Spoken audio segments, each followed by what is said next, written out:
नमस्कार, मेरा नाम है राजीव कुमार बजाज यानी आरकेवी और मैं हूं इस वक्त एडवोकेट प्रदीप नंबियार जी के साथ। प्रदीप जी नमस्कार। नमस्कार सर, नमस्कार। और प्रदीप जी और मैं हम दोनों कहाँ हैं? नेशन नाउ पर। और नेशन नाउ हमेशा हमेशा आपके साथ। आप सब लोगों को जय हिंद, जय महाराष्ट्र, जय भवानी, जय शिवाजी, वंदे मातरम। वंदे मातरम। भारत माता की जय, जय हिंद, जय हिंद, जय हिंद। और एक बार फिर इसके पहले कि हम शो शुरू करें, अगर आप लोगों ने अभी तक चैनल को सब्सक्राइब नहीं किया तो भाई कर लें। Subscribe to channel if you haven't done already. घंटी भी बज गई है, सब्सक्राइब जरूर करें। The fastest growing channel of the nation, Nation Now. Ji, fastest growing channel of the nation, which is Nation Now, and really and truly speaking, one of the reasons why people find us, well, I'm so happy that they do. People do watch us is because we tell the truth here. यहाँ पर भाई सच बोलते हैं। यहाँ पर हम लोग जो हैं उठ करके किसी की डुगडुगी नहीं बजाते हैं, सीधी सादी बात है। शुरू से आज तक सच बोलते ही रहे हैं। प्रदीप जी, सबसे बड़ी बात यहाँ पर क्या हुई है, जो इजराइल और ईरान का जो कॉन्फ्लिक्ट है उसमें one thing which I really like about it is that India has remained neutral in the sense that certainly Israel is one of our arms suppliers. Yes. We have the Barak missile and the Harap missile. We've got it from them, and we've got so many other systems from them. And they've always supported in all wars. Which is also true. Yes. And as far as Iran is concerned, we've had a very good relationship with Iran. Yes. Including the Chabahar port, which is Yes. which is not one of the least. So, from whatever I have been told, now the Indians have provided proof of Pakistani complicity with the Americans and the Israelis in killing all the senior people in the Khamenei government to the Iranians. I believe the evidence has been provided. Yes. Mr. Ajit Doval's old network in Iran has really come to the fore. So, not that I don't expect too much to come out of it. Not that the Iranians would not know about it already, they already do. But one thing is there, as far as we are concerned, we should not be with anybody at all. We should just bide our time. So, I hope it ends. I hope it ends very, very quickly. And India has been playing very fine. I mean, we have been buying oil at cheap prices from Iran continuously, in spite of US objecting to it. कि आप तेल Iran से नहीं खरीद सकते. India said, we will do it for our people. You cannot dictate terms to us. And the other partner where Israel is concerned, in all the wars, even the Kargil war, when we wanted all kinds of missile systems and all kind of that photographs of the locations where atop the Kargil hills, all this was provided probably with Israel help and Israel technology. So we have been friends with both. So I don't think Prime Minister Modi or the government will take a stand that will hurt the relationship with either of them. And as far as we are concerned, as far as I am concerned personally, I think the Israelis have made a mistake. They've gone into a stupid war. I don't think they've thought it through.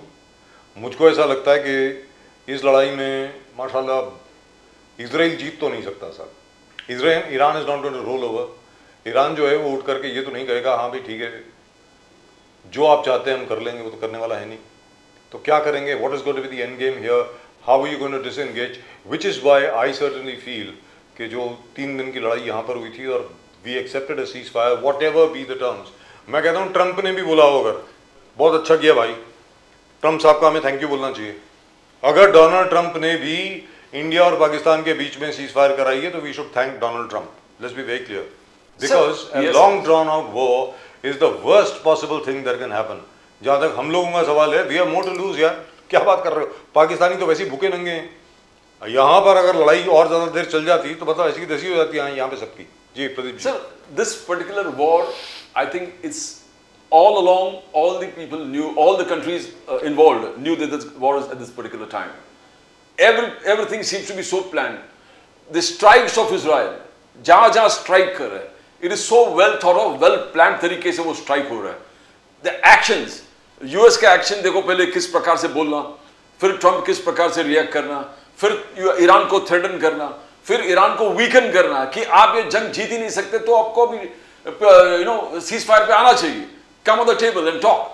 Now everything seems to be working like a well-oiled machinery where Israel and US is concerned. Except they've miscalculated on one thing. the Iranian spirit. Iran is not going to give up.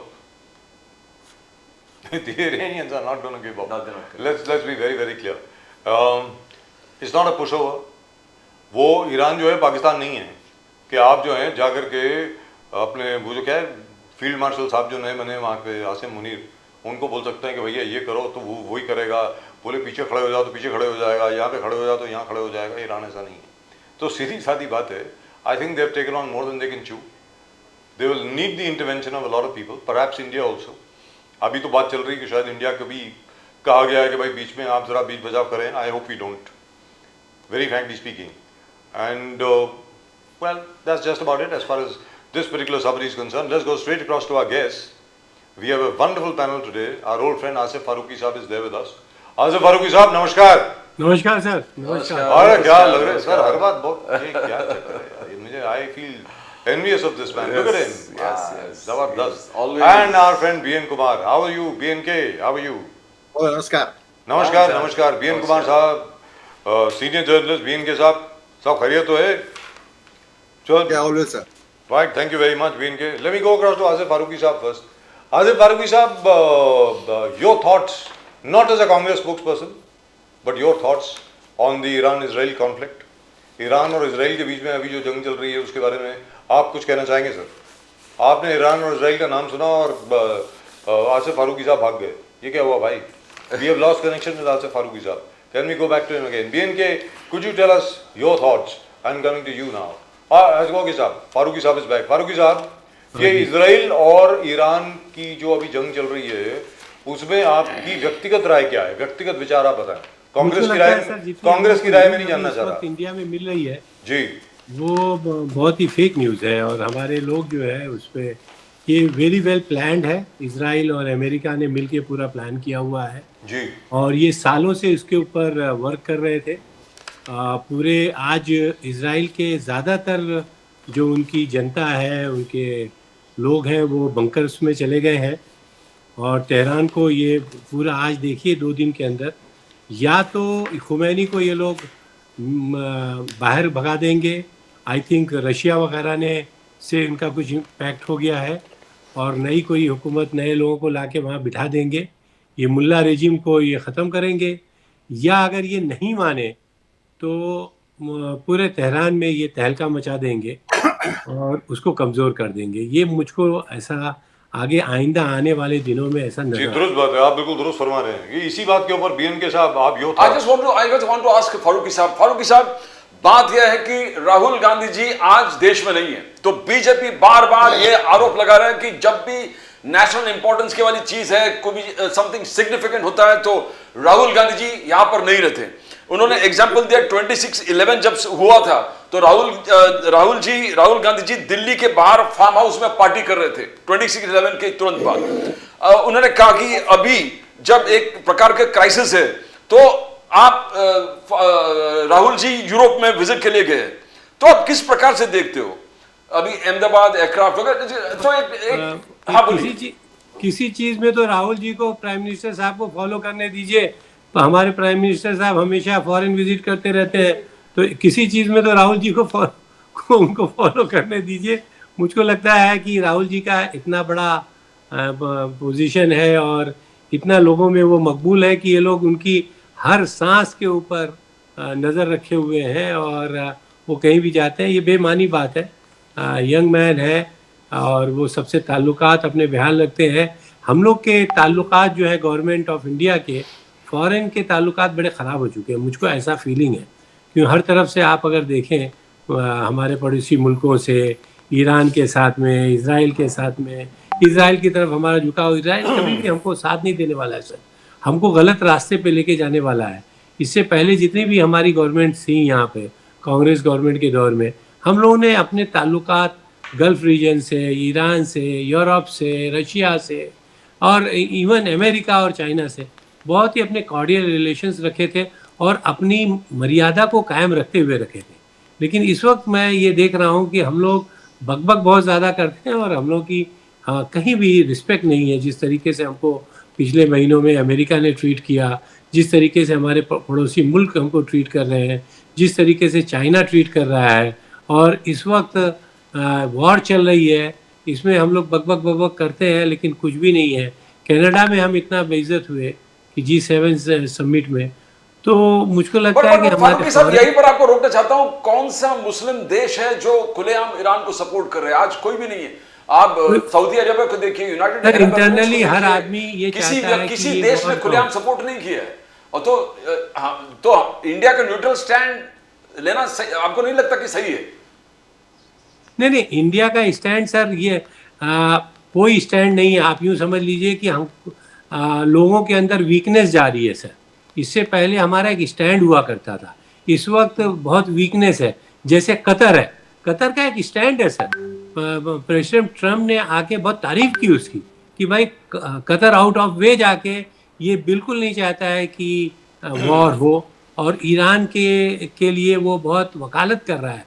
तो मुझको लगता है कि इतना छोटा मुल्क होने के बावजूद उसने अपनी एक मर्यादा तो आसिफ फारूकी साहब, आप क्या चाहते हैं कि हिंदुस्तान भी कोई $400 मिलियन का जहाज दे दे ट्रम्प को, ताकि वो हमारी तारीफ कर सके? नहीं सर, कम से कम हमारे पास जितनी स्ट्रेंथ है तो उसमें हमको जहाज देने की जरूरत नहीं है। हमको अपनी उस स्ट्रेंथ के ऊपर अपनी रिस्पेक्ट कायम रख सकते हैं सर।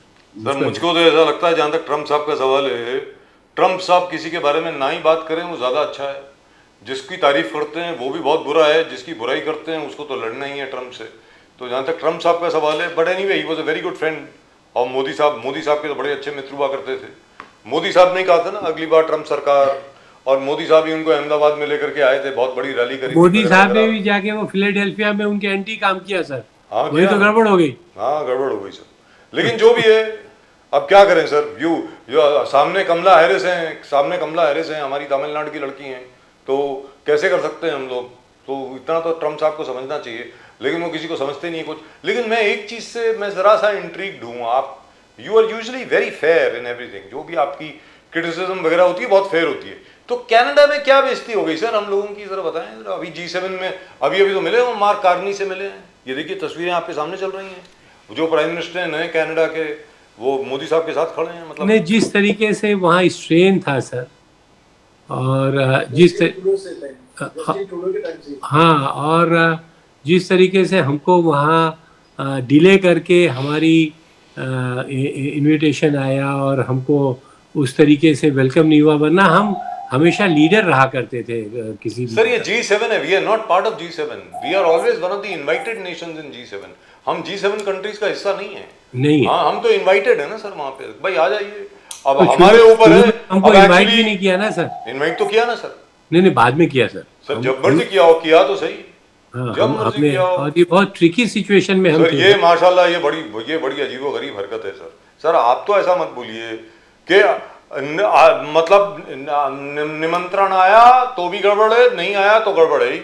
अबे अब आ गया यार। देखिए, ऐसा था कि मोदी जी का पहले से ही प्रोग्राम, ये लोगों को लग रहा था कि कनाडा जाना है, तो किसी ने ये उड़ा दिया कि भाई अभी तक तो इनविटेशन नहीं है। ये जो मैंने सुना सर, Which is correct, मालूम कि which क्या is true। नहीं, बिल्कुल दुरुस्त बात है, क्योंकि मार्क कार्नी साहब अभी तो इलेक्ट होकर के आए हैं sir.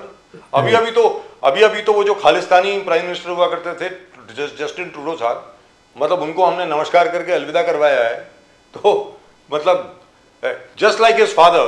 Bye the way, if you remember, अभी तक जो एयर इंडिया की जो फ्लाइट अभी जो गिरी है, ये प्रदीप भाई और मैं ना जाने कितनी मरतबा यहाँ पे बात कर चुके हैं। वो 1985 में उसमें बम रखा गया और वो आइलैंड ऑफ कॉर्क है आयरलैंड के पास, वहां पर जाकर के वो फट गई मिड एयर में। उस वक्त ये ट्रूडो साहब जो हैं, जस्टिन ट्रूडो, इनके पिताजी पियर ट्रूडो, वो प्राइम मिनिस्टर हुआ करते थे। वो भी खालिस्तानियों के बड़े क्लोज हुआ करते थे, और ये भी खालिस्तानियों के बहुत क्लोज हैं। मतलब they are all very very close to each other, but it's fantastic in any event. मेरे ख्याल से आप कनिष्का की बात कर रहा हूँ सर, 1995। सर अभी तक एयर इंडिया के 3 मेजर एक्सीडेंट हुए हैं। नंबर 1 1978 में हुआ बांद्रा के सामने, आप जहाँ रहते हैं, जहाँ पर आप रहते हैं उसके बिल्कुल सामने, 1 जनवरी को न्यू ईयर वाले दिन जब गिरा था वो हुआ, वो एक्चुअल एक्सीडेंट था। फिर 1985 में, और अभी ये हुआ था जो अहमदाबाद वाला हुआ। तो एयर इंडिया का जो बेंगलोर में भी हुआ ना सर। सर वो बैंगलोर में इंडियन एयरलाइंस था, इंडियन एयरलाइंस उस सर वो इंडियन एयरलाइंस था, तब तक मर्जर नहीं हुआ था, दोनों एयरलाइंस का मर्जर नहीं हुआ था। And that was an Airbus, that was an A320 express वो एयर इंडिया एक्सप्रेस जिसको बोलते हैं, वो था वो। तो वो बैंगलोर में हुआ था, मैंगलोर में हुआ था, सॉरी बैंगलोर नहीं था, मैंगलोर। और मैंगलोर एयरपोर्ट वैसे भी बहुत डिफिकल्ट एयरपोर्ट है sir, only very skilled pilots can land on that, क्योंकि मैंगलोर एयरपोर्ट ऐसा है कि रनवे के आगे जाकर के खाई है बिल्कुल नीचे, so it's a very difficult airport. But in any event all I am saying is that as far as Air India's track record has been, it's been very very very good so far. I hope there will be a very impartial inquiry, मैं उम्मीद यही करता हूं कि black box वगैरह जो मिल गया है, और अब तो हम लोगों ने यहां पर ही सेटअप कर लिया सब कुछ के ब्लैक बॉक्स की का पूरा डेटा निकालना वगैरह, पहले तो वरना बोइंग के हेडक्वार्टर्स भेजना पड़ता था और वो पता नहीं क्या निकाल के दे देते, हमेशा वो पायलट एरर ही बोलते हैं, वो कभी अपनी गलती तो मानेंगे नहीं। तो in the meantime I think we are joined by mister Yadav साहब, नमस्कार। अशोक यादव जी, नमस्ते। अशोक यादव जी, बड़े दिनों के बाद आपके दीदार हो रहे हैं सर। नमस्कार सर, कैसे हैं? ठीक है। आपके साथ BN कुमार साहब हैं, सीनियर जर्नलिस्ट, और आसिफ फारूकी साहब कांग्रेस के मुंबई के बहुत सीनियर आदमी हैं। तो अशोक यादव साहब, आप ये बताएं, जो आज की तारीख में देश में चल रहा है उसका उत्तर प्रदेश के ऊपर क्या प्रभाव पड़ रहा है? जैसे मोदी जी जो हैं वो अभी G7 में गए हैं, उसके बीच में ये एयर क्रैश हो गया, ये 3 दिन की पाकिस्तान के साथ लड़ाई हो गई, जो ट्रम्प साहब ने सीज फायर करवा दिया, ऐसा ट्रम्प साहब बोलते हैं, 12 के 13 बार बोल चुके हैं। और तो और छोड़िए, ईरान और इजराइल के कॉन्फ्लिक्ट में भी उन्होंने बोला है कि जैसे मैंने भारत और पाकिस्तान के बीच में सीज फायर करा दिया था, वो संडे को मैं ईरान और इजराइल के बीच में भी करा दूंगा, ऐसा बोला है उन्होंने सर। अब यादव साहब आप बताएं।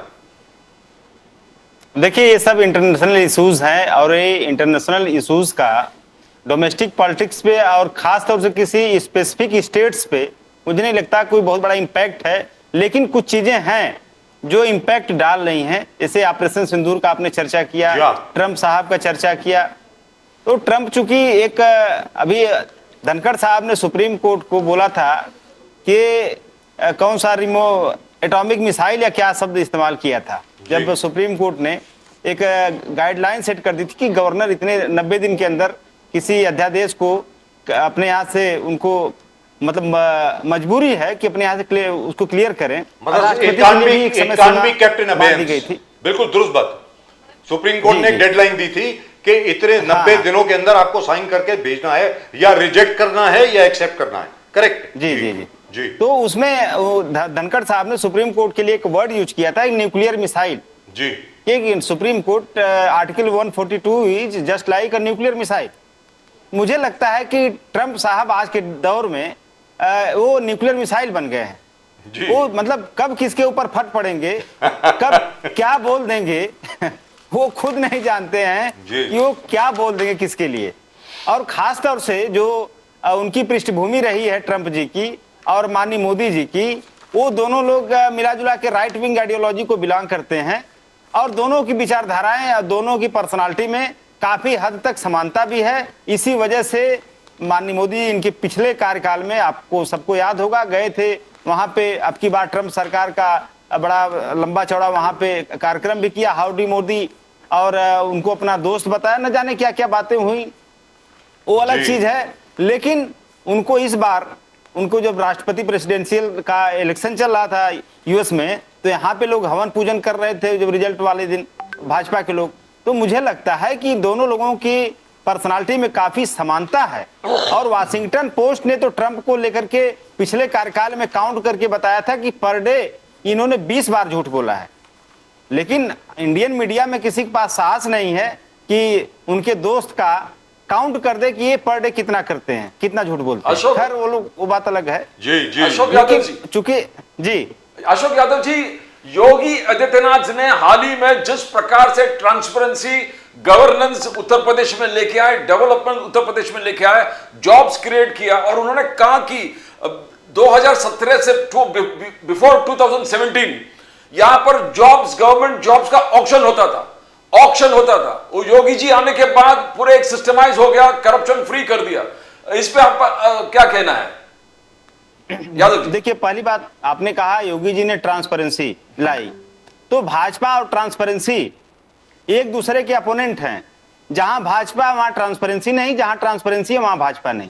दोनों एक दूसरे के जैसे मैग्नेट के नॉर्थ और साउथ पोल होते हैं ना, तो उस तरह का मतलब रिपेलेंट फोर्स दोनों है, ट्रांसपेरेंसी और भाजपा।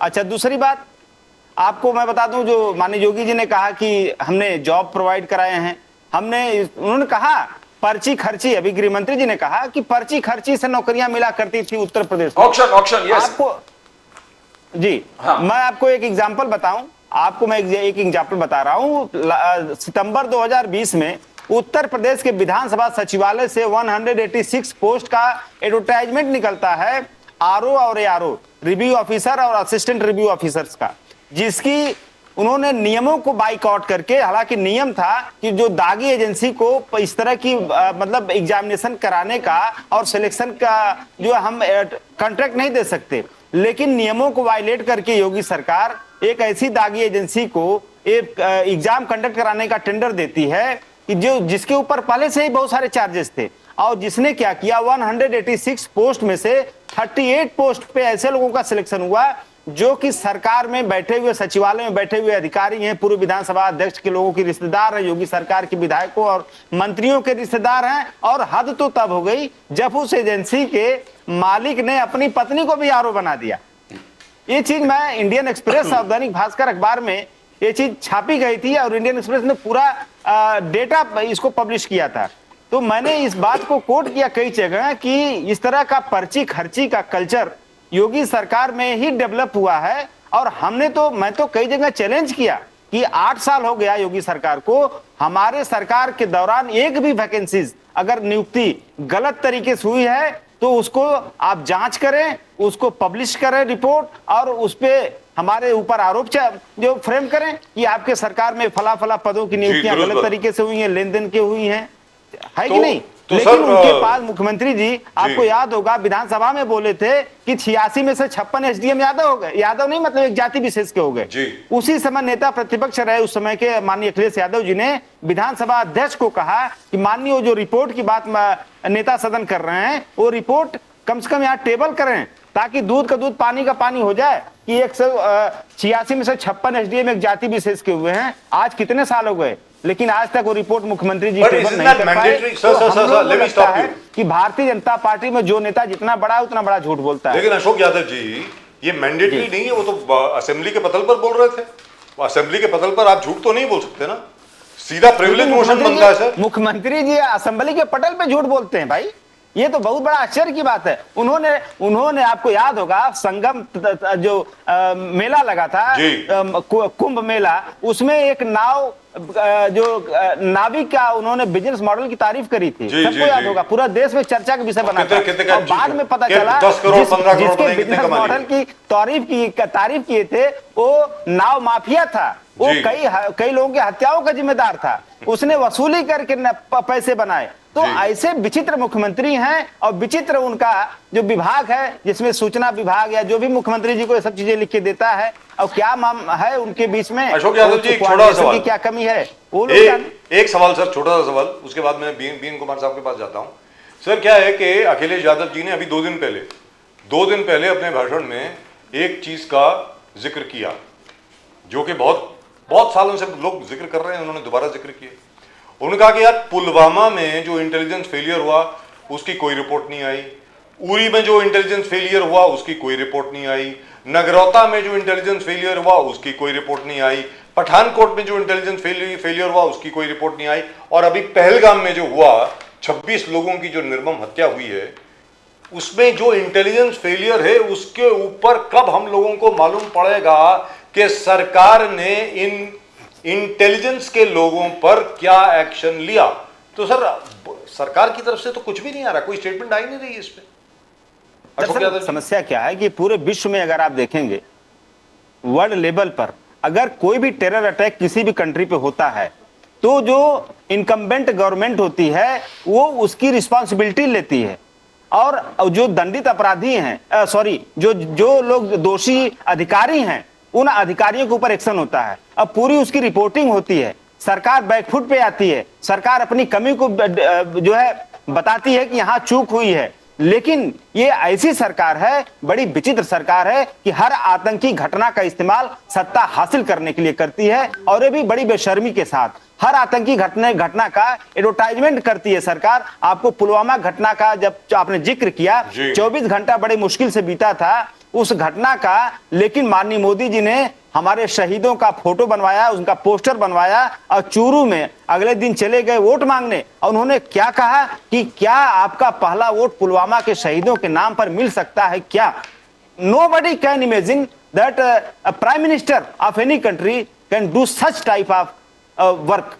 तो आप ऐसे प्रधानमंत्री और ऐसी पार्टी हमारी है, सॉरी भारतीय जनता पार्टी ऐसी पार्टी है जो आतंकवादी घटनाओं को लेकर के उसका अपने राजनीति में इस्तेमाल करती है, और जो लोग इसमें दोषी हैं उनको दंडित हो या न हो अलग बात है। अधिकारी हमारे जो इसके लिए रिस्पांसिबल हैं, तो इंटेलिजेंस के अधिकारी हैं, सुरक्षा के अधिकारी हैं। आज बताइए किसी के ऊपर कौन सा एक्शन हुआ, चाहे पुलवामा घटना को लेकर के हो, पहलगाम का, पठानकोट, उरी, कितने लोगों का सस्पेंशन हुआ, कितने लोगों का कोर्ट मार्शल हुआ, कितने लोगों, कौन से आतंकवादी पहलगाम में मार दिए गए, किसका इनकाउंटर कर दिया इन्होंने, आप बताइए। कोई ऐसा नहीं किया, लेकिन उसका इस्तेमाल ऑपरेशन सिंदूर, अब बताइए घर घर सिंदूर बांट रहे थे। आपने कहा ना कि इंटरनेशनल लेवल पर ये सब चीजों का यूपी में क्या, यूपी के लोग बड़े मतलब महिलाएं यहाँ की वीरांगनाएं हैं, यहाँ का इतिहास है। ये तो भाजपा वालों को सद्बुद्धि आ गई, ये सिंदूर बांटने नहीं गए, लेकिन अगर सिंदूर लेके घर में किसी के चले गए होते तो वहां महिलाएं झाड़ू और बेलन लेके इनका इंतजार कर रही थी उत्तर प्रदेश की। तो भगवान ने इनको बुद्धि दे दिया, ये अपनी जो इसको प्रोपेगेंडा को वापस कर लिए, इनके लिए अच्छा रहा है।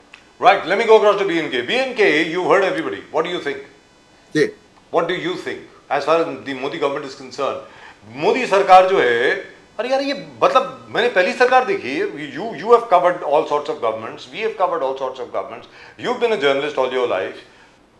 कोई भी सरकार ऐसी नहीं देखी यार कि वो जवाब ही नहीं देते। मतलब अरे भाई इतने बड़े इंसिडेंट हो गए आज की तारीख में। Our biggest air base is Pahalgam, by the way. I don't know whether you know about it. Pahalgam हमारी सबसे बड़ी एयरबेस है, वहां पर अटैक हो गया और वहां पर आपने आईएसआई को इनवाइट कर लिया कि आकर के हमारी मदद कीजिए। Anyway, but that's a separate issue. All I am saying is Pathankot, not Pahalgam, Pathankot, sorry Pathankot, और वहां पर आपने आईएसआई को इनवाइट कर दिया। पुलवामा के अंदर इतना बड़ा इंसिडेंट हो गया 2019 में, I think it was Valentine's day if I am not mistaken, February 14th और समथिंग लाइक दैट। आज सर वी आर इन 2025, 10 साल, कितने साल हो गए? 5 साल हो गए, 6 साल हो गए, 6 साल, 6 years, 6 साल हो गए, 6 साल हो गए अभी तक। Sir there is no closure. What happened? Why do you think they are doing that and how do you think they are being allowed to get away with it? और सबसे बड़ी मुझे वाहियात बात क्या लगती है कि हमारे लोग भी नहीं पूछ रहे। अरे भाई उस वक्त तो इंदिरा जी अगर कोई जवाब नहीं देती थी, आपको याद होगा, राजीव जी अगर कोई जवाब नहीं देते थे, अरे लोग सड़क पे उतर आते थे भाई। अभी क्या गया है लोगों को? ये is there a lack of opposition leadership और व्हाट इज इट? आप बताएं बीएम के साथ। एक्चुअली इसमें बहुत सारी चीजें कि पिछले 11 साल से जो इस तरह से सरकार चल रही थी जी, अकाउंटेबिलिटी नाम की चीज ही नहीं है। Accountability the word does not exist in their dictionary. जवाबदेही तो बनती नहीं है इनका, और ट्रांसपेरेंसी तो बिल्कुल है ही नहीं। तो जिस तरह से गवर्नमेंट की गवर्नेंस चल रही है, तो जिस तरह से हम लोग करते हैं, और आपको याद होगा पहलगाम में जब सिक्योरिटी बढ़ाई गई थी उस टाइम, मतलब इन J&K, when the prime minister was supposed to visit there and Yes. there was a intelligence information there will be attacks. The prime minister's visit was cancelled and he went to Gulf. उसी time जब ये चीज हो गई है तो आप intelligence field होगा, चलो एक दिन साधारण सिक्योरिटी 1-2, आप दादर जैसे स्टेशन में एक भीड़ इकट्ठी हो जाती है, वहां पर 8-10 पुलिस कांस्टेबल पहुंच जाते हैं। यहाँ पर 2-2 हजार यात्री वहां पर जा रहे हैं और वहां पर कोई सिक्योरिटी की कोई चीज ही नहीं है, और लोग बताते हैं कि वहां पर जाना बहुत मुश्किल रास्ता है, वहां पर सिर्फ खच्चर और यही जा सकते हैं। ऐसी कोई बात नहीं, वहां पर गाड़ी खच्चर जाती हैं, तो भी ऐसे जगह पर कई दुर्लभ जगह है जहां पर अपना आर्मी सिक्योरिटी पहुंच जाती है। Even in elections you have seen when there is only one voter, the election commission sends entire machinery there to cast his vote. तो इस तरह की सिचुएशन में I think it is basically a total lack of I mean it is negligence, lack of sense of responsibility. BNK, which is all right, that's what we know. What I am saying is something different. जो मैं बोल रहा हूँ, आपसे जो पूछ रहा हूँ जी, वो जी। अलग है. मेरा ये कहना है कि क्या हमारे विरोधी पक्ष जो हैं वो इतने कमजोर हो गए या इतना डर गए हैं एनफोर्समेंट डायरेक्टरेट से और सीबीआई से और इनकम टैक्स से कि वो सड़क पर नहीं आ रहे हैं. क्योंकि पहले तो भाई हमें याद है यार, मतलब I have covered one morcha after the other at Boat Club in Delhi, at Ramlila ground बराबर. and everywhere else. अब तो खैर बोट क्लब के ऊपर रैलियां होती नहीं है, मतलब you are not allowed to go there at all. तो Yeah. मेरा ये कहना है कि मतलब हो क्या गया लोगों को, व्हाट हैज हैपेंड, सांप सूंघ गया सबको, क्या Yeah, हो I गया think है? there is an atmosphere of scare. Fear. एक डर का माहौल है कि कोई भी आवाज नहीं उठाना चाहता है कि people like Arvind Kejriwal have been jailed, और आए दिन राहुल गांधी के ऊपर तो तलवार तो लटकते रहता है. Of course Rahul is not scared, he has been giving back. I think the only party who has been reacting strongly is Congress so far. But as you said, nobody is coming out into the streets. That's That is right. very But astonishing. BN Kumar ji, I only BN wish, Kumar ji, basically one just- second, just one second. BNK, my only thing is Rahul Gandhi ji has been reacting strongly, but I wish he had better advisors. Why does he say Yeah. what he says? No, but the point is here, the BJP says the Congress is talking, but they're talking. अभी three nation के जो PM के visit है उस पर आलोचना करना. PM तीन नेशन विजिट कर रहे हैं, मणिपुर क्यों नहीं जा रहे हैं? अब ये मणिपुर लाने वाली कौन से वाला इशू है? अब ट्रम्प G7 में इनवाइट पहले नहीं मिल रहा था, आलोचना नहीं मिल रहा, मिला तो लेट मिला क्यों, वाई लेट? तो कांग्रेस, अब ट्रम्प वहां से जल्दी निकल गए तो कांग्रेस बोला देखो मोदी की हार, नरेंद्र मोदी हार गए. नो, बीजेपी से ट्रम्प जल्दी चला गया तो मोदी जी का क्या रोल है उसमें? तो how do you see, is the Congress taking up the right issues? BN Kumar ji. It's true. They require better advisors than what they have today, and even within the Congress party also they need to recognize and realize that there is a Congress beyond the Nehru family, the Nehru Gandhi family. There have been good leaders. I mean, there is of course, Shashi Tharoor is an eloquent speaker. Then you lost out on Murali Devara, you lost out Jyotiraditya Scindia. तो कांग्रेस का actually एक आज हिमाचल में इतना बड़ा crisis चल रहा है. I hope you guys are aware of it. Yes. वहाँ पर तो सरकार भी बहुत खतरे में है. वहाँ पर जी है. BJP, I mean the people are revolting. So these are the kind of issues. Congress को एकदम आत्मचिंतन की बहुत जरूरत है कि वो किस तरह से इस चीजों के ऊपर रिएक्ट करें. और as far as G7 is concern, as RKB said earlier, G7 में हम मेंबर नहीं, we are only observers there. जब पहले इनविटेशन नहीं आया था Pradeep, it is not Congress who was shouting, it was the Godi media and the pro BJP elements who have been shouting that क्या G7 है, क्या फर्क पड़ता है, कुछ नहीं होने वाला है, क्या रिलेवेंस है वगैरह वगैरह. और बाद में बोले इनविटेशन आएगा तो भी शायद वो जाएंगे, शायद नहीं जाएंगे. ये एंटायर टूल किट ऑपरेट ये सब कैंपेन चल रहा था. और जैसे कि लास्ट मिनट में इनविटेशन आ गया, ये देखो भारत जीत गया, भारत की डिप्लोमेसी जीत गई. RKB actually we need to focus a bit on the Indian diplomacy also. The way we have been, there have been ups and downs. The way we have been. BN के उसमें ऐसा है, BN के साथ It उसमें is ऐसा a major issue. एक छोटी सी बात मैं आपके सामने रखना चाहता हूँ. I am sure Ashok Yadav ji और आसिफ फारूकी साहब मेरे साथ इस पे सहमत होंगे कि भाई देखिए, अभी तक भारत में विदेश नीति के ऊपर इस प्रकार की हुआ नहीं होती थी. ये इस प्रकार का भावकाल करना, ये क्या है कि इवेंट बना देना हर चीज को, कोई ऐसे बात नहीं करता था. We have had external affairs ministers who were very low key, ज्यादा बात नहीं करते थे, चुपचाप करते थे, अपना काम करके गुड मॉर्निंग करके आ जाते थे और भारत का काम हो जाता था. सुषमा स्वराज जी के आने के बाद, Sushma Swaraj ji by the way was a very good external affairs minister, और वो भी कुछ उल्टा सीधा नहीं बोलती थी. प्रॉब्लम क्या है कि जयशंकर साहब ब्यूरोक्रेट हैं. जयशंकर साहब को अपने आप को हर रोज प्रूव करना है मोदी जी को कि आपने जो मुझको पोस्ट दी है मैं उसके लायक हूं. तो इसलिए वो जरा बहुत ज्यादा बोल जाते हैं. That filters down. Don't you think now perhaps the BJP government, that is the Modi government, should stop creating an event out of everything? What do you think, BNK sahab? That is true. In fact, this has been a party of events that we spoken in the last session also. Yes. Whatever they do, they treat it like an election rally. In everything they see an opportunity to do campaign for the elections, whether it is an external affairs thing or whether it is a visit to Gandhinagar or visit to Bihar or Kolkata. In fact, the way has even the Modi and Mr. Shah have been speaking in Bengal. I mean, it's not the way the politicians or senior politicians should speak, coming down to such a street level political language. The political discourse has degenerated It helps during this Mamata regime. Banerjee.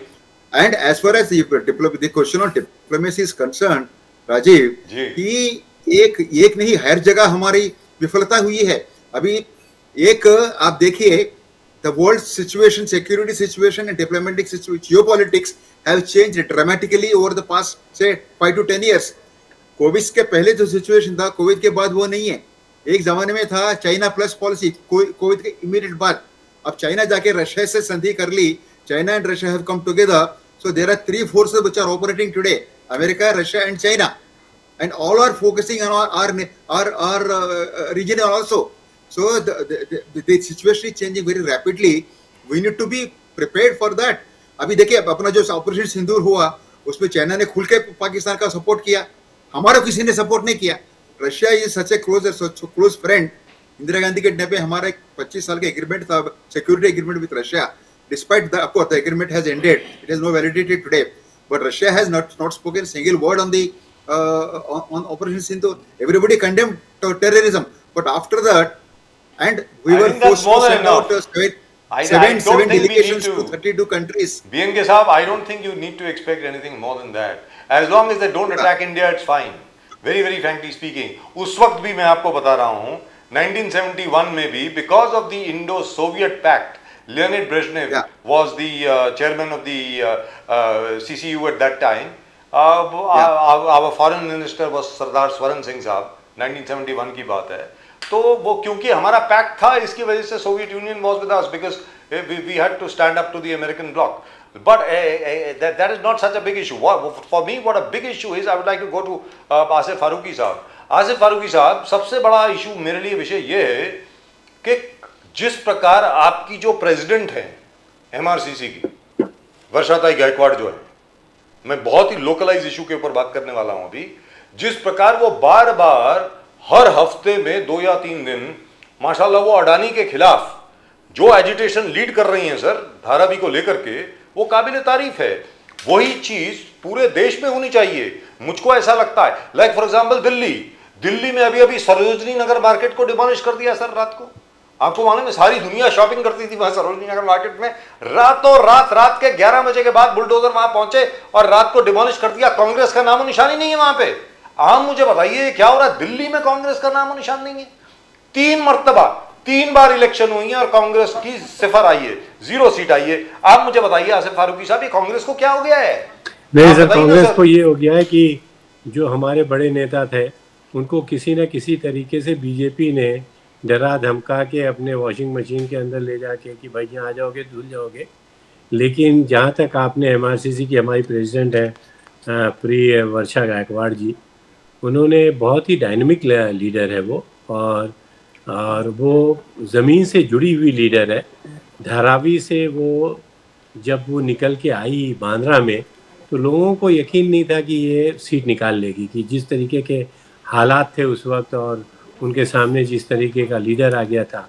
लेकिन उस lady ने सबको एक तरीके से सहमत होके, सबको घरों में जाके जिस तरीके से ज़मीन के लोगों से जुड़ने के बाद ये सीट निकाली, तो बहुत डायनेमिक लेडी है वो हमारी जी। और आज भी वो बांद्रा से लेके घाटकोपर और धारावी से लेके मुंबई के हर कोने में जाके वो एजिटेशन करती है। धारावी आप सब लोगों को मालूम है कि ये बहुत ही लो क्लास के लोग हैं। वहाँ न सिर्फ वो रहते हैं बल्कि वो वहाँ से अपने पेट पूजा के लिए छोटी छोटी इंडस्ट्रीज चलाते हैं। और अडानी वहाँ पे बड़े तरीके से आ रहा है, बड़े लोगों का के लिए आ रहा है, वो बड़े टावर्स बनाने आ रहा है। ये क्लैरिटी अभी तक नहीं आई है कि वहाँ पे जो लोग अपने कारोबार करते हैं, जिस तरीके के वहाँ रहते हैं, उनके बारे में क्या होगा। और वो बहुत ही सेंसिटिव है वर्षा गायकवाड़ जी, कि इन लोगों के लिए पहले आप क्लेरिफाई कीजिए। कभी ये होता है कि उनको धारावी से निकाल के कुरला ईस्ट में फेंक देंगे, कभी जमपुर में डाल देंगे, कभी इस जगह पे डाल देंगे ये। और वो सिर्फ वहाँ रहते नहीं है सर, वहाँ वो अपना छोटा मोटा कारोबार करते रहते हैं। सर छोटा मोटा, what are you talking sir? Do you know what is the annual industrial output of Dharavi? आप जानना चाहेंगे? अशोक यादव जी जरा सुनने वाली बात है, जरा ध्यान से सुनिए। Ashok Yadav ji, Dharavi is the biggest slum in Asia, Dharavi, उसको अडानी जी को दे दिया गया है। जरा सुनने वाली बात है ये, आपको ऐसा सुन के जरा हैरानी होगी। Sir, it is $1 billion, $1 billion, BILLION, annual industrial output of Dharavi is $1 billion। Sir, जो पुरानी आप लोगों की प्लान थी, इसके लिए तो मैं आपको दोषी ठहराता हूं आसिफ फारूकी साहब। आप लोगों की जो प्लान थी, सुशील कुमार शिंदे साहब जो थे मुख्यमंत्री हुआ करते थे, उस वक्त धारावी रीडेवलपमेंट की एक बहुत जबरदस्त प्लान हुई। हमारे इकबाल सिंह चहल साहब जो आज की तारीख में एडवाइजर हैं, माशाल्लाह, इनको देवेंद्र फडणवीस साहब को, ही special secretary home right now, वो उसके सीईओ हुआ करते थे। सर, पूरी दुनिया से आप लोगों ने टेंडर फ्लोट किए, पूरी दुनिया से प्रपोजल आए, उसको आप लोगों ने उसको बंद क्यों कर दिया? मुझे समझ में नहीं आया। सर, उस वक्त के इकोनॉमिक हालात उतने परफेक्ट नहीं थे, और उस वक्त हमारे पास उस वक्त के हालात के तहत पैसे नहीं थे। आज का जो बिज़नेस है या जो रियल इस्टेट की वैल्यू है, जिस तरीके से इंफ्रास्ट्रक्चर बन गया है, तो धारावी की एक बहुत स्ट्रेटेजिक लोकेशन होने की वजह से उसकी एक वैल्यूएशन अलग है। उसी इसलिए उसके अंदर अडानी और अंबानी जैसे इंडस्ट्रीज जो है आ रहे हैं। उस वक्त जो प्लान बना हुआ था वो वहाँ लोकल्स के लिए बना हुआ था सर, और उसको थोड़ी इसी जगहों को हम लोग कमर्शियलाइज कर रहे हैं। I'll come back to आलोचना। बीजेपी का कहना है कि आलोचना किस प्रकार से करते हो, जैसे हमने अभी भी डिस्कस कर दिया, 3 नेशन टूर के लिए प्राइम मिनिस्टर जा रहा है, आपने मणिपुर वाले इशू निकाले, बोले मणिपुर में, और जयराम रमेश ने 35 बोले 23 मई 23 से लेके अब तक 35 ट्रिप्स प्राइम मिनिस्टर ने आउट ऑफ द विदेश में किए, और मणिपुर एक बार नहीं गए। तो वहां अब ट्रम्प जल्दी चले गए, उसमें भी आप लोग कह रहे हैं मोदी का दोष है, मोदी का फेलियर। तो किस प्रकार से, यानी कोई एक क्या लेजिटिमेट हमको लगे कि आपके आलोचना ठीक है? फारूकी साहब, मुझको लगता है सर कि ये बहुत इसमें नो ब्रेनर है सर, कि आपके बगल में पड़ोस में आपका भाई भूखा है और आप जाके शहर के अंदर ढंढोरा पीट रहे हैं, दूसरे देशों में जा रहे हैं। इतने दिन हो गए, आप बताइए ना, मणिपुर क्यों नहीं जा रहे हैं? इतनी वहाँ पे मार काट हो गई, आपके देशवासी वहाँ मर गए और उनको कोई पुरसान हाल नहीं है। एक स्टेटमेंट प्राइम मिनिस्टर साहब दे नहीं रहे हैं। हमारी सारी मशीनरीज वहाँ पे फेल हो चुकी हैं, हमारे खुद के देशवासी एक दूसरे को काट पीट रहे हैं। तो आप ऐसी क्या वजह है कि प्राइम मिनिस्टर साहब वहाँ जाना नहीं चाहते हैं? इतनी हेट्रेट क्यों रखते हैं सर उस जगह से? वो भी हमारे देश का एक हिस्सा है, भले वहाँ के लोग गरीब हैं और कुछ हिस्से पे बीजेपी का एक अपना स्टैंड है, वो उनसे हेट करते हैं। I am not ashamed to say openly कि बीजेपी का बहुत ही गंदा वहाँ पे स्टैंड है, और हुकूमत के अंदर भी उनकी जो है डिवीजन है और उसके अंदर हेटरेट रखते हैं। लेकिन एक प्राइम मिनिस्टर जो है वो सबके लिए इक्वल होता है, और ये हमारे देशवासियों के लिए बात है। तो ऐसी क्या वजह है सर कि वो वहाँ जाना पसंद नहीं करते, उसके बारे में सोचते नहीं हैं? वहाँ अभी तक वहाँ पे कोई पैकेज नहीं गया, कोई वहाँ सही काम नहीं हो रहा है, दंगे फसाद आज भी चालू है, और उनको कोई भी समस्या का समाधान नहीं हो पा रहा है। तो मुझको आप लोग जवाब दीजिए ना सर कि क्या वजह? जी, जहां तक मोदी जी का सवाल है, इस प्रश्न के ऊपर आज तक कभी कोई जवाब मिला नहीं है। यही कहा जाता है कि अमित शाह साहब जा चुके हैं, वो देख रहे हैं, सब कुछ देख रहे हैं, वगैरह वगैरह वगैरह, ये कहा जा रहा है। अंदर की बात तो खैर ये है कि वहाँ पे there is a huge kind of insurgency going on over there. There's a drug cartel involved, the triads are involved, Chinese triads उसके अंदर हैं, और वो एक तरफ बर्मा है और एक तरफ कंबोडिया है और एक तरफ चाइना है और बीच में मणिपुर है, and it is the second largest क्या बोलते हैं उसको, second largest producer of heroin in the world. तो आज की तारीख में तो क्या सर वो भारतवासी नहीं है क्या सर? भारतवासी है, मानता हूं सर, तो लेकिन अभी तक जवाब मिल नहीं रहा ना सर, क्या है इसी पे? वही अशोक यादव साहब जो बात कर रहे थे, मेरा ये कहना है, अशोक यादव साहब जो अभी अभी आपने बात सुनी आसिफ फारूकी साहब कांग्रेस के, बीएन कुमार साहब, he is a neutral. Bharatiya Janata party ने जब अच्छा काम किया है तो ये सबसे आगे आए हैं, and by the way he is an environmental activist, I think we must congratulate him. इन्होंने ठाणे की न जाने कितनी लेक्स को बचाया, और अभी अभी जो वहाँ पे फ्लेमिंगोज आए हैं उनको बचाया। तो वहाँ पे जिसने इनका साथ दिया, जैसे एक नाथ शिंदे साहब इनका साथ दे रहे हैं, उनकी तारीफ करते हैं। मेरा ये कहना है अशोक यादव साहब, ये क्या बात है ये कि मतलब भारतीय जनता पार्टी के ऊपर जरा भी दबाव नहीं है किसी भी सरकार पे, जैसे आपने कहा योगी आदित्यनाथ जी ने मतलब असेंबली के सदन के पटल पर कुछ कहा और उसके प्रमाण नहीं दिए, तो मेरा यह कहना है कि बाकी जैसे राहुल गांधी जी हैं, उनको तो फटाफट उठा करके वो तो सस्पेंड कर देते हैं, बाहर कर देते हैं, ये कर देते हैं कि उनकी सदस्यता भी बाहर कर दी जाए और बंगले से भी खारिज कर दिया जाए। तो सर क्या हमारा जो विपक्ष है इंक्लूडिंग समाजवादी पार्टी, क्या आप बीजेपी पे इतना भी दबाव नहीं डाल पाए? अशोक यादव जी देखिए, प्रेशर अगर इंडिया गठबंधन और समाजवादी पार्टी का प्रेशर अगर नहीं रहता मोदी गवर्नमेंट के ऊपर, तो आप जब से आरएसएस का गठन हुआ है या जब से बीजेपी गठन हुआ है, उनका एजेंडा हमेशा सोशल जस्टिस के खिलाफ रहा, हमेशा कास्ट सेंसस के खिलाफ रहा। लेकिन ये इंडिया गठबंधन की ताकत है, उत्तर प्रदेश में पीडीए मूवमेंट की ताकत है कि मोदी सरकार को मजबूरी में एक अपने चिर परिचित एजेंडे का, जिसका वो विरोध करती थी, वो कहती थी कि इससे देश में गृहयुद्ध हो जाएगा, जाति जनगणना कास्ट सेंसस से देश खंड खंड हो जाएगा। ये बात कोई गोलवलकर साहब या सावरकर जी नहीं कहते थे, ये बात तो मोदी जी भी कहते थे, योगी जी कहते थे, तमाम भाजपा के बड़े से छोटे सब लोग कहते थे कि जाति जनगणना से देश बिखर जाएगा, देश में गृहयुद्ध हो जाएगा, ये हो जाएगा, वो हो जाएगा, तमाम बातें करते थे अभी 4-6 महीने पहले। और ये जब 4 जून 2024 को जब रिजल्ट आया, और खास तौर से उत्तर प्रदेश में जब भारतीय जनता पार्टी 62 से 33 पे आई और मोदी जी का खुद की अपनी कॉन्स्टिट्यूएंसी में 3.27 लाख वोट कम हो गए जहां से वो चुनाव लड़े थे, तब भाजपा प्रेशर में आई और उन्होंने अब जाके कहा कि कास्ट सेंसस हम भी कराएंगे। तो प्रेशर से भारतीय जनता पार्टी अंदर से बहुत खोखली है, बहुत डरी हुई पार्टी है, और जो डरी हुई पार्टी होती है, डरा हुआ व्यक्ति होता है, वो दूसरों को डराने का काम भी करता है, प्रयास भी करता है। तो ये खुद डरे हुए लोग हैं। आप देखिए अशोक यादव जी बोलिए। अशोक यादव जी, आप अभी कास्ट सेंसस सेंसस का नोटिफिकेशन सरकार ने लिया, but Indian National Congress Akhilesh Yadav ji का कहना है कि census notification omits mention of caste census. तो इसमें भी आपने कुछ ओमिशंस देखे कि बोले कि सेंसस नोटिफिकेशन में कास्ट सेंसस की बात नहीं की है। तो क्या कास्ट सेंसस नहीं हो? आपको डर है कि कास्ट सेंसस नहीं होगा? What is the fear? What is the fear? देखिए, जो सरकार ये आंकड़ों, जो देखिए जो डेटा होता है, डेटा, ये सरकार हमेशा गलत डेटा प्रेजेंट करती है, हमेशा गलत डेटा प्रेजेंट करती है। आप इकोनॉमिक डेटा उठा के देखेंगे, गलत डेटा बताएंगे। अभी आप सीईओ, जो नीति आयोग के सीईओ ने कह दिया कि हमने जापान को बीट करके 4th economy of the world हो गए, गलत डेटा उन्होंने दिया। तो ये डेटा के साथ छेड़छाड़ करती हैं। एनएसएसओ का आंकड़ा आना बंद हो गया, जॉबलेसनेस का जो रिपोर्ट्स आती थी, तमाम रिपोर्ट सरकार गलत देती है, अपने फेवर में रिपोर्ट बनाती है, जीडीपी के झूठे आंकड़े दे देते हैं। हमारा मानना है कि ये सरकार कहीं कास्ट सेंसस के आंकड़े के साथ भी इस तरह का कुछ न करे, गलत न करे, आंकड़े गलत न प्रस्तुत कर दे।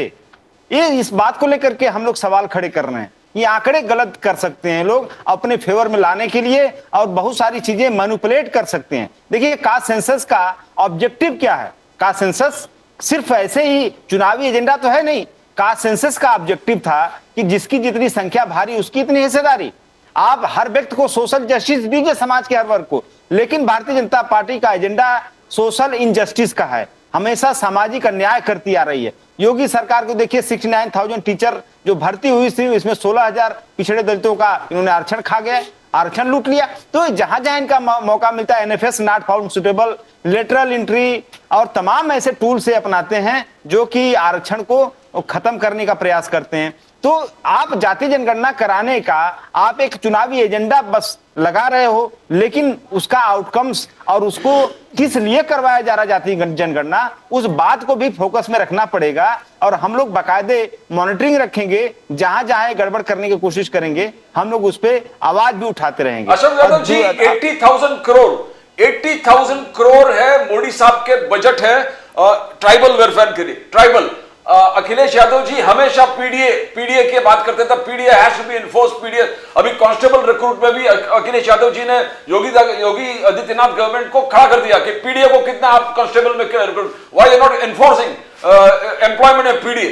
तो क्या ये 80,000 crore tribal welfare prime minister Modi announce किए, ये कुछ आपको लग रहा है कि doesn't trickle down to the lowest? जहां तक नहीं जाते हैं, या दे नॉट। मोदी जी क्या क्या अनाउंसमेंट करते हैं, इसका जवाब मैंने पहले भी दे दिया कि वाशिंगटन पोस्ट ने ट्रंप जी का अनाउंसमेंट के बारे में जब रिव्यू किया तो पाया कि पर डे 20 झूठ पर डे बोलते हैं। तो मोदी जी का अनाउंसमेंट को देश की जनता बहुत सीरियसली नहीं लेती है, बहुत कुछ अनाउंस करते हैं, लेकिन जो बजट उन्होंने आपने बताया ट्राइबल्स के लिए जो बजट अलॉट किया है, वो बजट कितना एक्सपेंस मतलब उसका कितना एक्सपेंडिचर कितना परसेंट होता है और उसका सही दिशा में कितना उसका यूटिलाइजेशन होता है, ये मैटर करता है। बजट का एलोकेशन या बजट सिर्फ दिखा देने से पेपर में वो ट्राइबल का या पीडीए का विकास नहीं हो जाता। पेपर में भी आप दिखा दोगे, लेकिन जमीन पे उसके लिए बहुत कुछ करना होता है और सरकार की मंशा नहीं है कि पीडीए के लोगों को उनका न्याय मिले, उनकी तो एक चीज नौकरियां बताएं मिले। सर एक चीज बताएं अशोक यादव जी, एक स्कीम है सरकार की नल से जल, तो उत्तर प्रदेश में वो कितनी सफल हुई है अभी तक? क्या हर घर में नल लग गया है, उस नल से जल आ रहा है, स्वच्छ निर्मल अविरल जल आ रहा है उसमें से? सर देखिए जो जल जीवन मिशन ये जब सरकार जाएगी, जब नई सरकार आएगी तो आपको मिलेगा कि आजादी के बाद से इतना बड़ा करप्शन कभी हुआ ही नहीं। उत्तर प्रदेश का आप मैं बता दूं, सिर्फ 40 डेज में 3 वाटर टैंक्स जो डिमोलिश हो गए, 3 वाटर टैंक डिमोलिश हुए 40 डेज में। और एक बड़े अखबार ने सर्वे किया और बताया कि पर टैंक में 10 लाख का गेम चल रहा है, 25 लाख लगता है और 35 या 40 लाख उसका बजट बनता है। एक बड़े अखबार ने, दैनिक भास्कर ने खुलासा किया था इस बात को लेकर के। तो पूरा ये जल जीवन मिशन एक करप्शन मिशन बन गया है जी। आप देखिए किसी भी घर में आप अगर सर्वे करेंगे 95% घरों में पानी नहीं है, 95% घरों में पानी नहीं, 95%। सड़कें अलग खोद के छोड़ दी हैं, सड़कें सब बर्बाद करके छोड़ दिया है। कोई उस सड़क को रिपेयर करने के लिए कोई एजेंसी न उसको रिपेयर कर रही, न उसकी जिम्मेदारी ले रही है। तो पूरा ये मिशन ही करप्शन का मिशन है और इनको मॉनेटरी बेनिफिट भाजपा को चाहिए। भाजपा अपने आप को इंपावर कर रही है, सरकारी धन को लुटवा रही लोगों से, और वो सरकारी धन को लूट करके भारतीय जनता पार्टी अपना फंड मजबूत कर रही है, अपने आप को मजबूत कर रही है। लेकिन धीरे धीरे हर चीज की एक लाइफ साइकिल होती है। हम लोग जब एमबीए में थे तो प्रोडक्ट लाइफ साइकिल पढ़ते थे, पीएलसी, तो उसका जो है पहले introductory phase, growing phase, maturity phase, फिर डिक्लाइन फेज। तो कोई भी प्रोडक्ट झूठ का ही प्रोडक्ट है, इनका भ्रम का प्रोडक्ट है, झूठ का प्रोडक्ट है, इसकी एक लाइफ साइकिल है। ऐसा नहीं तो अशोक यादव जी ऑलमाइटी है हमेशा जिंदा रहेगा, इसका भी नहीं, डिक्लाइन फेज आ रहा है तो और डिक्लाइन फेज की वजह से ही उत्तर प्रदेश में इनकी सर वक्त का फेरा होता है, वो तो साइक्लिकल होता ही है, उसमें कोई दो राय नहीं है। तो सर इसके पहले कि मैं बीएम के साहब के पास जाऊं, और जो गंगा मिशन है सर, वो माँ गंगा कितनी पवित्र हो गई है, कितनी शुद्ध हो गई है, कितना पानी उसका बिल्कुल ठीक ठाक हो गया है। ये भी कहा गया था कि गंगा की जो धारा है वहां से आप डायरेक्टली भी पानी पी सकते हैं, ऐसा क्या है सर? नहीं देखिए, अभी तो कई अखबारों ने कानपुर का भी रिव्यू किया कि कानपुर का पूरा टेनरी का पानी, पूरा कल कारखानों का पानी, अनट्रीटेड वाटर डायरेक्ट गंगा में जा रहा है अभी भी, और अभी भी जा रहा है। और कुंभ के दौरान आपने देखा होगा जो सीपीसीबी है, सेंट्रल पोल्यूशन कंट्रोल बोर्ड, और जो यूपी से Uttar Pradesh pollution control board, दोनों के रिपोर्ट्स में जमीन आसमान का अंतर था। सीपीसीबी कितना बता रहा था कि पानी में इकोलाई बैक्टीरिया और बहुत सारे बैक्टीरिया हैं जो पानी नहाने लायक नहीं है। यूपीपीसीबी ने जबरदस्ती एक रिपोर्ट बना दी, नहीं सीपीसीबी की रिपोर्ट है। तो सेंट्रल गवर्नमेंट का और स्टेट गवर्नमेंट्स के पोल्यूशन एजेंसीज में भी टकराव हो रहा था गंगा जी को लेकर के। आप हाई कोर्ट ने कई बार टिप्पणी किया कि गंगा सफाई अभियान एक सफेद हाथी है, ये पैसे बनाने की मशीन की तरह इस्तेमाल कर रही सरकार इसमें। तो आप धर्म के नाम पर इस तरह लूट मचाए हो, लेकिन जनता ये सब चीजों को धीरे धीरे समझ रही है और जान गई है कि धर्म, देखिए जनता हमारी बहुत सेंटिमेंट्स वाली जनता, इमोशंस वाली जनता है। इसके भावनाओं से खेल करके इनके सनातन के नाम पर, राष्ट्रवाद के नाम पर, हिंदुत्व के नाम पर तमाम इस तरह के एजेंडे जो कि जनता जिससे उनके भावनाएं जुड़ी हुई होती हैं, उन भावनाओं से खेल करके मोदी जी 2 बार 3 बार सत्ता पा गए। लेकिन आप कल्पना नहीं कर सकते कि 3,27,000 वोट किसी का कम हो जाए, जो अपने आप को नॉन बायोलॉजिकल बताता हो, उस व्यक्ति का 3.27 लाख वोट कम हो जाए उसे खुद की कॉन्स्टिट्यूएंसी में। तो ये कल्पना से परे है जी, और right. उनको ये समझ में आ गया है कि हमारी अब डिक्लाइन फेज चल रहा है और 3-5 टिकट अच्छा, करके छोटा सा, सीबीआई प्रेम कुमार, और सबका इस्तेमाल छोटा सा- करके जब तक हम चल रहे हैं तब तक चल रहे हैं। नामकरण जो किए, नामकरण अकबरपुर को श्रावण धाम बस स्टैंड कर दिया, टंडा बस स्टैंड को जयराम वर्मा बस, तो ये नामकरण क्या बेनिफिट होगा ये आने वाले चुनाव में? जिस प्रकार से योगी आदित्यनाथ कह रहे हैं कि हर चीज का मैं नामकरण कर दूंगा, नामकरण जो हो रहा है, और हमारे नहीं, हिस्टोरिकल और स्पिरिचुअल उसको लाइनेज में रखे। इन्होंने नामकरण चेंज करते करते, इन्होंने नेम चेंज करते करते हमारे जो अनएम्प्लॉयड यूथ है उनका नाम जानते क्या कर दिया? आकांक्षी युवक, एम्बिशियस यूथ, मतलब बेरोजगार युवकों का नाम इन्होंने बदल दिया। ये कहा कि बेरोजगार युवक नहीं है, इनको आकांक्षी युवक कहेंगे, एस्पिरेंट्स या उसको जो भी आप इस्तेमाल कर लीजिए। तो ये नाम बदलने में माहिर हैं, लेकिन नाम बदलने से ही सब कुछ अगर बदल जाता तो फिर देश में कोई समस्या ही नहीं बचती। सारी समस्याओं का आप नाम बदल के अच्छा नाम रख दीजिए, समस्या खत्म। ये सुपरफिशियल पॉलिटिक्स जनता समझ रही है, ये सुपरफिशियल पॉलिटिक्स कब तक चलेगी? Right, let me go across to BNK. BNK, what do you think of all this? As far as UP is concerned, you know, Mr. Modi has been in power now for 11 years. 11 साल खत्म हो गए, 12वां साल शुरू हो गया है। इन्होंने ये कहा था कि Ganga waters will be cleaned in another 3 to 4 or 5 years, or 5 years or 6 years. Even at that मेरा time. ATM से एक शो है, मैं माफी जी, चाहूंगा। thank you very much, sir. Thank you very much. नमस्कार sir, Ashok Yadav ji. God bless you, Ashok Yadav of the Samajwadi Party. Thank you very much for joining us, sir. Thank you. तो sir, BNK साहब, Mr. Modi had promised that within another 3 or 4 years or 5 years, even at that time, Pradeep ji and I had interviewed Rajendra Singh साहब. वो पवाई lake पे आए थे जरा clean up करने के लिए, वो देखने के लिए. You know that entire, that hyacinth, that bloody well is, it was covering it then, still covering it. You are now in the forefront of getting the Powai lake cleaned. So, even at that time, Rajendra Singh ji had said very clearly कि ये कुछ नहीं होने वाला जिस तरीके से ये लोग कर रहे हैं। जब तक गंगा की धारा में जो आपने गंगा का पानी आर्टिफिशियल लेक्स में बंद करके रखा है, उसका एटलीस्ट 50% जब तक आप रिलीज नहीं करेंगे गंगा वाटर्स में, गंगा का कुछ नहीं होने वाला। Because Ganga restored herself. All you need to do is to just release the Ganga water into the Ganga and most of your problems are solved. So, what do you think is the thinking behind it? Because it's still terrible. The Ganga waters are still polluted. What's going on here? BNK.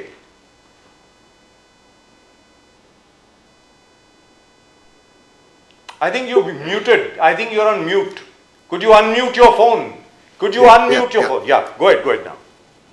Yeah, it's not only the Ganga. There have been, not only the Ganga, but there have been many other policies and announcements that Mr. Modi made that have not been fulfilled. Whether it is housing for all, bijli for all, water for all, ये सारी चीजें, काफी सारी चीजें unfulfilled है. But as far as Ganga is concerned, I can tell you with some authority, because the first ever Ganga cleaning project that was launched during the Kumbh in mid 80s, 85. That time I was there, monitoring the project, reporting for the media, etc. We were doing the communication campaign for Intac. But that time itself we said, because it's not an easy job to keep Ganga clean. एक तो जैसे राजेंद्र सिंह जी ने कहा कि the प्रवाह जो है उसको continuously बीच बीच में पानी छोड़ के उसको because water purifies by itself in its own flow, वो करनी चाहिए. और the way urbanization has been happening and the population explosion has been happening along the banks of the Ganga, that you see, whenever you plan a city, the sewer water treatment should be the first one. आप गंगा तक क्यों जा रहे हो? आप अभी पवे की बात ही कर रहे थे ना. 20 शहर में 18 million litre of sewerage water per day, 18 million litre per day अभी भी पवई लेक में जाती है. एक जमाने में 50-60 साल पहले Powai used to be the source of drinking water for the city. अभी मैं पढ़ रहा था वो पुरानी रिकॉर्ड लेकर. आज उसकी हालत क्या बन गई है? तो whenever there is urbanization happening, sewer water is something should be taken care of, and we are living in a financial capital of India. अभी जाके हमने जो एक ब्रेकिंग न्यूज आपको देना चाहूंगा कि we complained to the center about this wetland being neglected. So center has asked state environment department to step in and look into that. The environment department has asked again the BMC, भाई इसके लिए कुछ करो नहीं क्योंकि centre से हमको bamboo आ रहा है. So now BMC is, I believe, finalizing the ways to divert sewerage now and set up a permanent STP, sewage treatment plant. यानी कि इतना everything plans have been there. There has been NGT ruling. Plans have been there, but nothing has been implemented. Even couple of months ago, the minister, environment minister, came and made announcement there. लेकिन हुआ कुछ नहीं है. जब तक लोग चिल्लाते नहीं है, तब तक यहाँ कुछ कार्रवाई Isn't that awful? Isn't that bloody awful? Similarly about Ganga also, I think there has No, to no, be but well, people hang on a saying minute. BNK. Let's talk about Powai. Powai, you set up a huge new housing network all around. You know? Yeah. I don't want to mention the main builder there. He's a very dear friend of ours. Yeah. But the fact remains, whenever you are planning out a new city, why don't you plan the bloody sewage first? And water supply the sewage, which is exactly the way the British used to do it. You look at Bombay today, the sewage in Bombay, by the way, in South Bombay, is still 10,000 times better than the newly built suburbs. So is the case in Yeah. Delhi. I mean, what are we doing? आप बताइए ना, BNK साहब. lopsided planning है, because इसके ऊपर कोई ध्यान ही नहीं देते हैं. And the way we have been planning our cities, at the most we will be planning for the next 5 years. Arguably, we once upon a time during our earlier in time days, we traveled on that Powai bridge. Yes. Powai, Yes. what is the railway station there? वो जो ROB जो बनाया था, road over bridge नीचे track जाती है कांजूर मार्ग, वहां पर ब्रिज बन गई थी. विद इन 3 years ब्रिज का एक्सपेंशन का काम चल रहा था. So we don't plan for future. We should be planning for 20, 30, 40, 50 years. ये 5 साल के लिए भी क्या प्लान नहीं करते हैं. This is why urban planning has been totally lopsided. It is totally mismanaged. 11 साल बेमिसाल, बेन कुमार जी 11 साल बेमिसाल, और मोदी जी एक एक चीज जो गिना, जन धन से लेके सौभाग्य योजना, आवास योजना, उज्ज्वला, जल जीवन मिशन, आयुष्मान, पीएम किसान, शौचालय, जल, तो he has given a report card. Here Devendra Fadnavis ji is so confident about Maharashtra. He says Modi ji has given 10 times more funds than what the UPA ever gave for Maharashtra. And then he promises a 1 trillion economy by 2030. This is Devendra Fadnavis. And he says 5 trillion by 2047. Short-term plans. So how do you see the entire where Maharashtra and Mumbai is concerned? We can see infra built up all around. The Fadnavis recently said Vadhavan port, 10 lakh jobs I'm going to provide. That's it. And just Prakash se keh rahe. And how do you see all these developments, including Vadhavan port? See, promising is something, and also announcing funds is something, but actually are the funds flowing into those projects? And you talked about the infrastructure's boom and something happening, and you have been seeing the infrastructure projects collapsing also. अभी कल आपका पुणे में एक bridge गिर गई थी, आपका समृद्धि मार्ग में भी स्लैब्स वगैरह गिरने लगे. ये सारी चीजें ना, और coastal road also, it is also facing its own problem. Atal project में भी there have been hiccups. ये एक उनकी एक रणनीति है कि फंड्स बिग फिगर सब डाल के लोगों को गुमराह करें, उनको मिसलीड करें, और अल्टीमेटली आप इतने सारे फंड्स के अनाउंसमेंट करते हो, रिजल्ट भी बताओ ना. Jan Dhan, how many Jan Dhan accounts are actually operational? अगर if all the Jan Dhan accounts are operational, if everybody is getting their money, everything is hunky dory, why is taxpayers' money being spent on giving free rations to 60% of the population? प्रति जिसका कोई जवाब है क्या? और कोई सवाल पूछेगा वो एंटी गवर्नमेंट हो जाएगा. अब मोदी से सवाल करोगे, अब बोलोगे एंटी भारत के खिलाफ हो. This is not the way to treat democracy. Even BJP में Vajpayee, who used to be the prime minister, he never used to behave this way. Vajpayee, when he was the opposition leader, he attacked Nehru for the China debacle. He called for a special session of the parliament. Nehru willingly agreed. Session was held. Here we are scared. Parliament session की special session की बात करते हैं, monsoon session announce करते हो with 47 days notice, ताकि इसके ऊपर कोई आवाज नहीं करे कि हाँ आने वाला है. और इस बीच में आपको जितना भी प्रोपेगेंडा करना है वही करना है. यूज योर गोदी media and keep doing your propaganda. But the only thing is, BNK, one final word from you. Where do you think we are heading? I mean, there's every possibility right now. The news just coming in. There's every possibility that the Israelis might up the ante as far as the war with Iran is concerned. and Yeah. and the Iranians are not going to just roll over and die. They're not. So it's going to affect us whether we like it or not. It's going to hit us. BNK, because already oil prices are up. Oil prices Yeah. are up. Everything is up. Even as far as flights are concerned, we already have a no-fly zone over Pakistan. Now you've got a no-fly zone over Iran. So Yeah. what is going to happen? That means the only route available is you fly over, Uzbekistan, Turkmenistan, and then go straight across over the Caspian Sea towards Europe. What's going on? Where is this going to end? BNK. It's a tough times. I think Israel has played cards very well. ये एक भूत दिखा दिया, जैसे कि आप लोगों को याद होगा कि इराक के टाइम में क्या हुआ था। जी। वो एक WMD एक भूत दिखा के इराक के ऊपर अटैक किया, पूरा तहस But they made money on it, no? with the fear. Why should my question is, why should Israel be so scared of somebody making atom bomb? तुम्हारे पास है, सबके पास है, everybody has a bomb today. Why are you scared of Iran? Pakistan के पास है, Iran के Iraq के पास है। The new theory is Pakistan really doesn't have it. Those are American bombs. Everybody has it.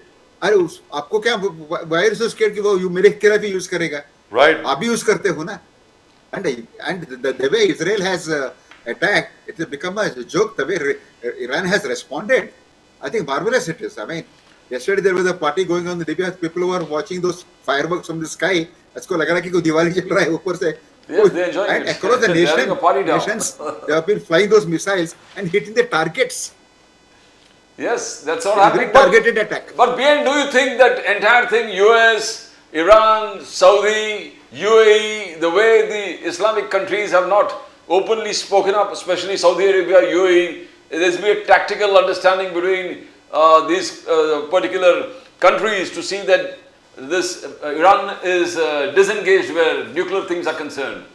Don't you think it's a tactical alliance and everybody knew what's happening? And Israel had to do the dirty job. शायद ही होगा, because the Arab world, I was just reading the New York Times report just now as we were talking, except for Syria, most of the Arab nations are criticizing Israel. They may not be backing Iran directly, but they are criticizing Israel. Yeah, So but everybody is Israel will criticizing be- Israel, but they that won't will participate. escalate. But they I won't think, come in, BNK, Trump- because all of them are Sunni. As far as Iran Yeah. is concerned, Iran is a Shiite Shia, country, Shia. and it's hardly likely that all these guys are going to come to the aid of the Iranians. And very frankly, they're quite relieved at the fact that Iran is being emasculated, and everybody is waiting for a regime change in Iran, which may or may not happen. We don't know. But that's just about it for this show. Thank you very much for joining us, BNK. Thank you. Thank you very much. God bless you, and keep up the good work as far as Powai Lake is concerned. Fantastic. Very Thank good you. work. नमस्कार. पवाई lake के ऊपर जो आप काम कर रहे हैं काबिल तारीफ है. Thank you very much. नमस्कार. Fantastic. Well, all of our guests seem to be guests in other channels, Yes. which is great. Fantastic. So, well, that's just about it as far as tonight's show is concerned. आज के show में सिर्फ इतना ही. और आप जो हैं वो क्या है, जरा सब्सक्राइब करें चैनल को एक बार फिर. I must ask you, please subscribe to the channel if you haven't done so already. The fastest growing channel of the nation, Nation Now. और अपने कमेंट जरूर भेजें. And as far as the Air India AI 171 investigation is concerned, I hope the truth comes out. That's the only thing that I can hope for. I hope it won't be just that you blame the dead pilots who can't defend themselves. And we should know the truth. Is the Dreamliner really a flawed aircraft? Is it a technically flawed aircraft? What is going on? Because we've had 3 more incidents. Pradeep ji, Hong Kong की जो flight थी, San Francisco की जो flight थी, वही Dreamliner की flight है. Pilots have refused to fly. They've just grounded it. And Mr. Modi, of course, is in the G7 summit. Oh, one small thing. Unfortunately, Asif Faruqi साहब left, so I couldn't ask him. वो क्या है sir कि एक तस्वीर आई है of all the G7 leaders standing together for a photograph. और वहां पे कांग्रेस उछल के बोल रही है मोदी जी कहाँ हैं, मोदी जी कहाँ हैं, मोदी जी कहाँ हैं. अरे अकल के दुश्मन हो. Those are G7 leaders, यानी जो 7 देश हैं वो और 2 यूरोपियन यूनियन के, the president of the European union and the CEO, वो लोग हैं. बाकी जो इनवाइटीज हैं 6 या 7 कंट्री जो इनवाइट हैं, और जो 6 कंट्रीज इनवाइट हुए जिसमें हिंदुस्तान भी है, उसका कोई भी लीडर उस तस्वीर में नहीं है. So at least these guys should do their homework. Where is Mr. Modi? Where is Mr. Modi? Number two, this picture was taken on the 15th of June, 14th of June. Mr. Modi landed up there, I think on the 15th, or one day later. 16th. Yeah, so I mean, Yesterday. in any event, he wouldn't have been in the picture even if he had landed there earlier. अगर वो पहले भी आते तो भी तस्वीर में नहीं होते, क्योंकि उस तस्वीर में सिर्फ G7 nations थे और 2 यूरोपियन यूनियन के heads. That's it. Nobody else. And Trump going early, says Modi has. So that means Mr. Trump is so scared of Modi. कहने का मतलब ये हुआ ना. मोदी जी के हार, ट्रम्प चले गए जल्दी. ओह, मुझे तो ऐसा लगा कि अब उनको तो बल्कि ये कहना चाहिए कि मोदी जी को देख करके ट्रम्प भाग गया, क्योंकि मोदी जी जाकर के उसे पूछते कि भैया तूने कब सीज फायर कराया बता ना, तो इसलिए ट्रम्प भाग गया. ये भी हो सकता है. But in any event, God bless the Congress, that's all that I can say. जहां तक कांग्रेस का सवाल है, अब भगवान ही इनकी मदद करे. I think they are beyond help right now. The way they are talking, they are absolutely beyond help. There are enough subjects to criticize the government on. I am sorry, but the Congress is not taking up a single one of the subjects which are relevant to the people of India. जहाँ तक कांग्रेस का सवाल है, I mean, I don't want to name that guy again because, you know, if you listen to people like Jairam Ramesh, this is what's going to happen. Well, that's it. That's all we've got for you in tonight's show. आज के show में सिर्फ इतना ही. प्रदीप जी और मेरी तरफ से आप सब लोगों को नमस्कार. जय हिंद, जय महाराष्ट्र, जय भवानी, जय शिवाजी, वंदे मातरम. वंदे मातरम. नमस्कार, भारत माता की जय. जय हिंद.